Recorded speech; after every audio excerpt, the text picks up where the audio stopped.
G'day everybody.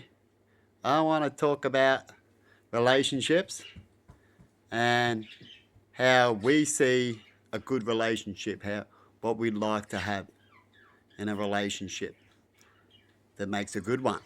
And everyone has different opinions on that, but I thought I'll chuck mine out, just one, and Emma can chuck out one.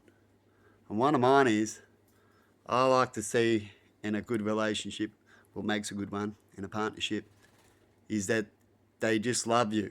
And how I see love is that they're there for you. They'll do the best they can for you with what they've got. And they'll never leave. That's because they still love you. Of course, they can leave, but then you know you're not loved anymore. So you'll get the answer there. But if they're still around, that's a good thing. It means you can still work on it. Right? That's one thing I like to have in a relationship, and what makes a good one. What do you reckon's one that makes a good relationship in what someone should know? Resourceful, you're good at fixing stuff, you're handy, you have troubles with the problems, you're always there willing to help me and fix it. Yeah, definitely if they're the opposite of the other person. I'm terrible at, I break stuff. Yeah, I'm not good at building stuff or fixing it. So that's good. Fixes it. Yeah, and the point is that it's good to have differences in that. Yeah. Because that's how I can see you with what I can't do. I hope that you can do. What's not a good one is that we can both do the same thing. Suppose that is good. That's just as good. That's probably the ultimate, really. But you don't need to. You can just have half of your relationship know half the stuff, and the other half of the relationship knows the other half. You know what I mean? Yeah. Yeah. And that's a good way too, because it mixes in. It's like yin and yang kind of thing. And if you have someone that's a little cranky, I guess the best to get along so things work out, you'd probably want someone who's not so cranky when it comes to that. Yeah.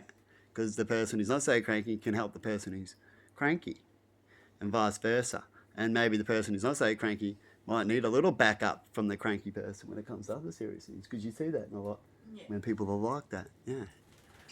But anyway, that's the most case. And then there's that thing like, I'm a bit better at spelling and you're a bit better at math, where I'm terrible at math. Yeah, we get along with that, yeah. She's a little bit better than spelling. That great of a speller, I catch up in certain better. things at certain times. We make each other look stupid in certain ways when it comes to that. Because we know certain words when it comes to spelling, and the same with math. But you just work at it, really. But if you don't want to work at it, like I said, and you've got a partner and you know you can just call them, and you're in love, so you can do this, you don't really technically have to worry about it so much. It's like how we don't have to worry about learning so much now because we got the internet. So when we go through life, we should just live life though. And if you need some help, we can go to the Mr. No on the internet if he knows it, right? And he knows the most, right? Other than that, you try not to hang around with Mr. No all your life, because then you're not having a life. Mr. No is meant to be there to help your life, not become your life.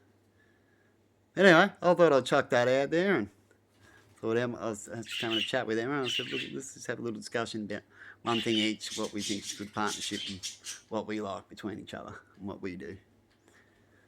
And it might just help someone out there. And we'll have plenty more clips to come maybe in the future. But I don't know how I'm going to present them yet. If I'm going to use YouTube or not, because I've been on there for a while and it's just too slow. So I'm going to get word of mouth. Probably will work a little quicker for me. But anyway, see you later, people, and have a good one. Bye-bye.